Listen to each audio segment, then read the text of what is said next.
On a mis le gouvernement Legault et la Fédération des médecins omnipraticiens du Québec à l'épreuve pour savoir exactement combien vont perdre les médecins de famille avec l'adoption de la loi 2. On estime une perte de revenus au 50 ou même plus. On a appris que, premièrement, les deux parties n'arrivent pas au même résultat, mais que dans les deux cas, on est très loin de la baisse de 50 évoquée depuis quelques semaines. On va vous expliquer comment on en est arrivé là. On a créé un cas fictif qui correspond à une pratique assez répandue dans le réseau de la santé. Imaginez une médecin de famille qui travaille 60 jours par année à l'hôpital et 130 jours par année en clinique. En clinique, la médecin suit 750 patients et elle envoie en moyenne 18 par jour. Environ un de ses patients sur 4 est vulnérable, c'est-à-dire qu'il a des problèmes sérieux ou très sérieux de santé.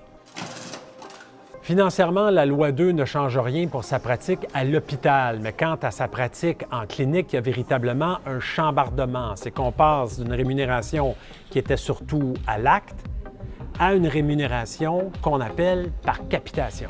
Ça, ce que ça veut dire, c'est que plus elle a de patients vulnérables ou très malades, plus sa rémunération augmente. On a présenté ce cas-là à la Fédération des médecins omnipraticiens et au gouvernement du Québec.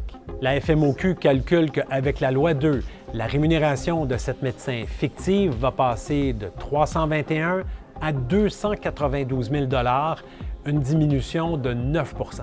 Le gouvernement, lui, calcule que le montant sera encore plus bas et l'estime à 279 000 $ par année. Des montants qui pourraient même baisser si les médecins québécois n'arrivent pas à atteindre les cibles qui ont été fixées par le gouvernement. Pour éviter de perdre des revenus, la seule solution pour les médecins de famille québécois, c'est de prendre un peu plus de patients, mais surtout beaucoup plus de patients qui sont vulnérables ou très vulnérables. Il y aurait environ 500 000 patients québécois qui sont justement très vulnérables et qui n'ont pas de médecin de famille. C'est un des problèmes importants que tente de régler le gouvernement du Québec avec la loi 2. Les médecins, eux, disent que c'est très difficile de prendre plus de patients vulnérables parce qu'on manque de personnel d'encadrement, on manque d'infirmières, on manque de physiothérapeutes. C'est donc une grande frustration pour les médecins qui disent qu'on leur demande d'atteindre des objectifs quasi irréalisables parce qu'ils n'ont pas nécessairement les outils pour y arriver.